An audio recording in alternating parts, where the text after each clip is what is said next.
ఆడపిల్ల పుట్టగానే మా అమ్మ పుట్టినంత సంతోషంగా ఉన్నా. అందుకే దానిని అమ్మ, అమ్మ అని పిలుచుకుంటూ ఉంటా. అది 5 నిమిషాలు లేకపోయినా నాకు ఏదోలా అనిపిస్తుంది. దానితో ప్రతి నిమిషం ఆడుకోవాలనిపిస్తుంది. నా తల్లి బంగారం. ఏమడిగినా కొనివ్వాలనిపిస్తుంది.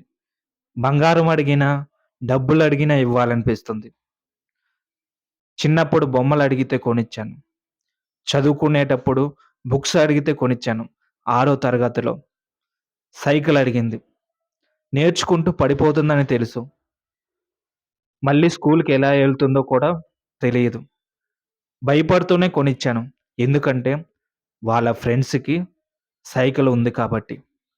వాళ్ళ ఫ్రెండ్స్ మధ్యలో నా కూతురు తక్కువ కాకూడదని కొనిచ్చాను. 8దో తరగతిలో ఫోన్ అడిగింది.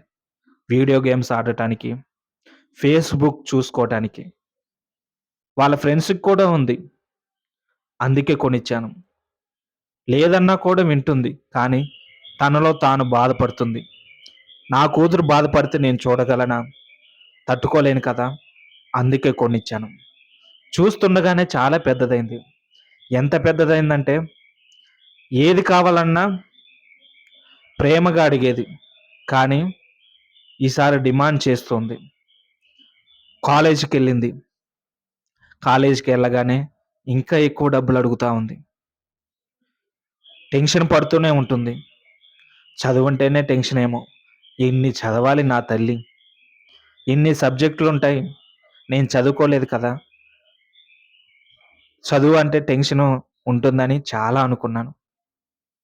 అందుకే ఏదడిగినా కొనిచ్చాను. ఇంకా డబ్బులు ఇస్తూనే ఉన్నాను.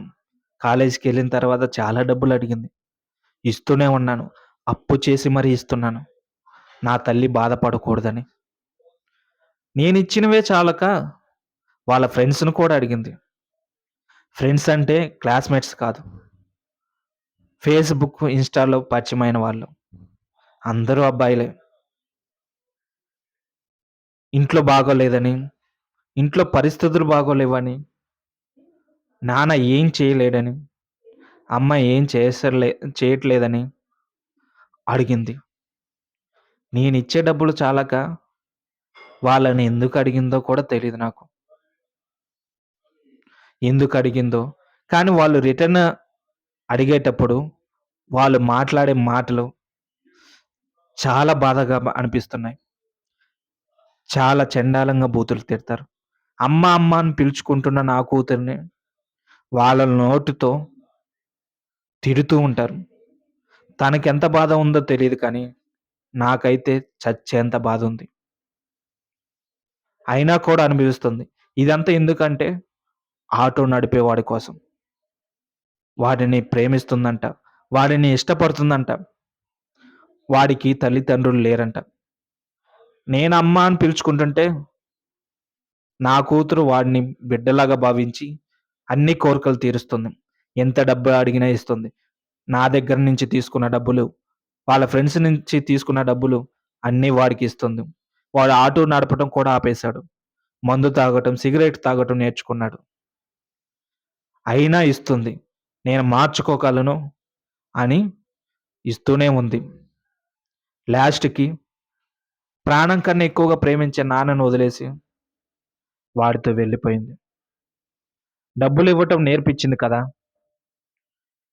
వాడితో వెళ్ళిపోయినా సరే, డబ్బులివ్వమని గోల చేసేవాడు. కొట్టేవాడు, తాగేవాడు. ఏది చేసైనా నా కూతురు వాడికి డబ్బులిస్తుంది. ఎప్పటికైనా నేను మార్చుకోగలను అనేసి. ఎంతో కష్టపడి రోజు డబ్బులు ఇస్తూనే ఉంటుంది. వాడు తాగుతూనే ఉంటాడు. ఇదంతా దేనికోసం? లాస్ట్‌కి నేను తెలుసుకున్న తర్వాత ఏమైందంటే, వాడికి 2 పెళ్ళిళ్ళని తెలిసాయి. ఫస్ట్ భార్య సూసైడ్ చేసుకొని చనిపోయింది. రెండో భార్య నా కూతురు. ఫస్ట్ భార్య తాగి కొడుతున్నందుకే సూసైడ్ చేసుకొని చనిపోయింది. పైగా అనుమానం కూడా. ఇంకా నా కూతుర్ని ఎంత బాధ పెడుతున్నాడో. నా కూతురు ఇది తెలిసిన తర్వాత నుంచి నరకంలాగా అనిపిస్తుంది. నరకం అనిపిస్తుంది. నాన్న దగ్గరికి పోదామనుకోని, మళ్ళీ నాన్న ఏమనుకుంటాడో, ఎలా అనుకుంటాడో అని బాధపడుతూ, నా దగ్గరికి రాలేక తనలో తాను కుమిలిపోతుంది. ఎందుకు తల్లి, నాన్న అని పిలిస్తే నేను రాలేనా?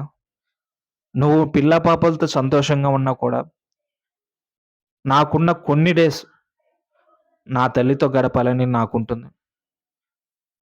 ఈ కొన్ని డేస్ అయినా నిన్ను బాగా చూసుకుంటా తల్లి. రావాలనుకుంటే వచ్చెయి. సంతోషంగా రావాలి అంటే వచ్చెయి. బాధపడుతూ అయినా వచ్చెయి. నిన్ను బాగా చూసుకుంటూ ఉంటాను. ఇది నాన్న ప్రేమంటే. ఈ నాన్న ప్రేమను అర్థం చేసుకోకుండా, నాన్నని డబ్బులడుగుతూ, ఫ్రెండ్స్ దగ్గర తీసుకుంటూ, వాళ్ళు ఏం తిట్టినా భరిస్తూ, ఒక్కడి కోసం, మోసం చేసేవాడి కోసం ఇలాంటివన్నీ చేస్తారు. వాడు మోసం చేయకపోయినా సరే, డబ్బులివ్వటం అలవాటు చేస్తారు. డబ్బులు ఎవ్వరికీ ఇవ్వకూడదు. అందరిని కష్టపెట్టాలి. నువ్వు కష్టపడాలి. రేపు వాడితో వెళ్ళిపోయిన తర్వాత, పిల్లలు పుట్టిన తర్వాత, మీ పిల్లలని బాగా చూసుకోవాలి కదా! అందుకే ఇద్దరు కష్టపడాలి. మీ నాన్న నీ కోసం ఎంత కష్టపడి ఉంటాడు. అది అర్థం చేసుకోండి. ఏం చేసినా నాన్న నుంచి దూరంగా వెళ్ళిపోయినా, నాన్న ప్రేమను అర్థం చేసుకోకపోయినా, మళ్ళీ తిరిగి నాన్న దగ్గరికి వెళ్ళండి.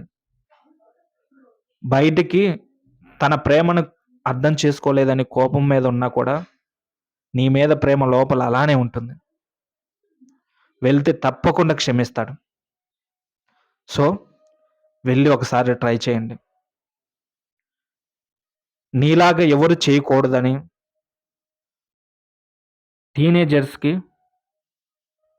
హితబోధన చేయండి. వాళ్ళకి చెప్పండి. ఇలా చేయండి, ఇలా చేసుకోకండి అనేసి. ఎందుకంటే నువ్వు పడిన బాధలు వాళ్ళు పడకూడదు కాబట్టి.